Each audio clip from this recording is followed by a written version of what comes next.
All right, today we're going to dive into a framework that could totally change how you think about success and influence, especially if you're in a leadership role. It's this really powerful idea, this paradox, that once you get it, it can just unlock a much more authentic and, frankly, more effective way to build your career and your team. So let's kick things off with a question.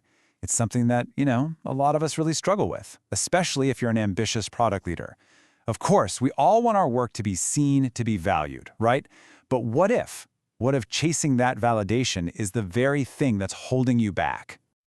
And that right there, that's the heart of what we're calling the recognition paradox. The simple idea that the more you chase recognition, the faster it runs away from you.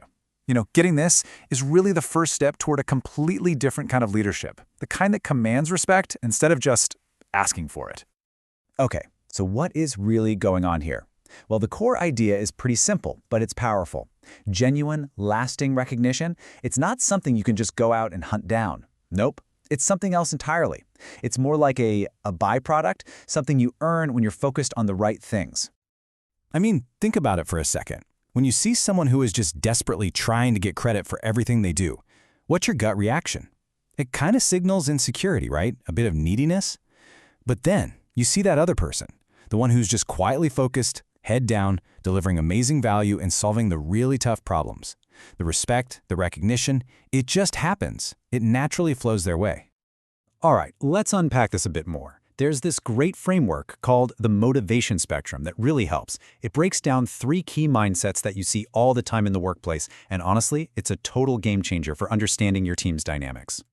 So, as you can see, the spectrum lays out these 3 archetypes. You've got your recognition seeker over here, constantly worried, what do people think of me? Then in the middle you have the duty doer. Super reliable, does what's asked, but that's about it. But then you have the value creator. This person is driven by something internal, always asking, how can I solve this? And that shift from external validation to internal drive, it changes everything. This really just puts it in black and white, doesn't it? The seeker is all about the appearance of being valuable. They're playing for the crowd. But the creator, they're focused on the substance, on actually creating value. They're asking, how can I be most useful right now? It's the difference between performing and contributing. And trust me, as a leader, you can feel that difference from a mile away. So here's the bottom line, the core insight. It's a total paradox, I know, but it's so true. The less you need recognition, the more you're going to get it. You actually have to let go of that need. You have to stop chasing it and just shift your entire focus, all of it, onto creating undeniable, unmistakable value.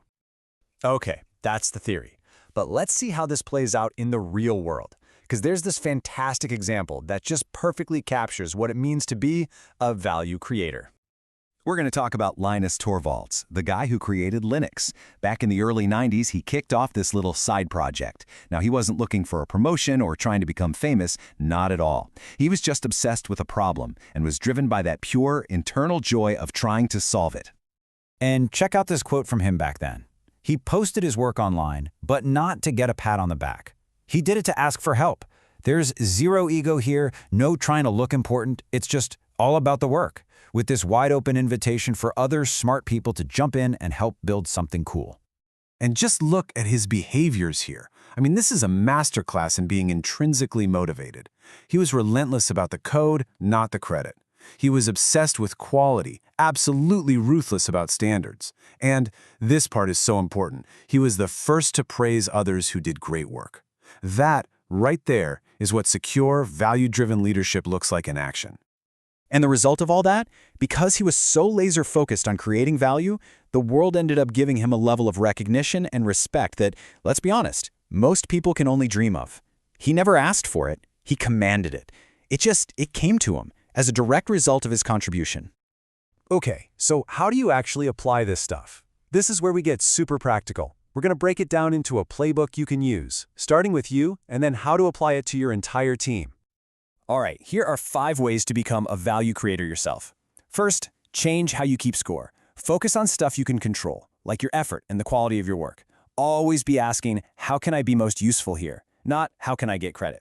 And try this one. Do some really great work and don't tell anyone.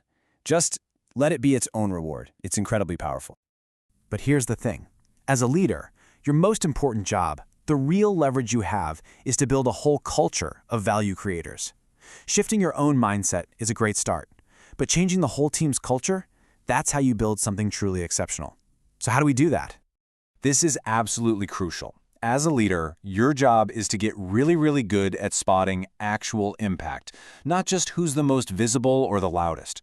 You've got to praise the process, praise the ownership, not just the final outcome. And you have to model it. Show your team that their success is genuinely more important to you than your own. Okay, let's bring this all home with one final, super important mindset shift.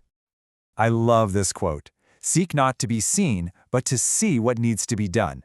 It just perfectly sums up the whole idea, doesn't it? It's that fundamental shift from, hey, look at me, to, hey, look at the work that needs to get done.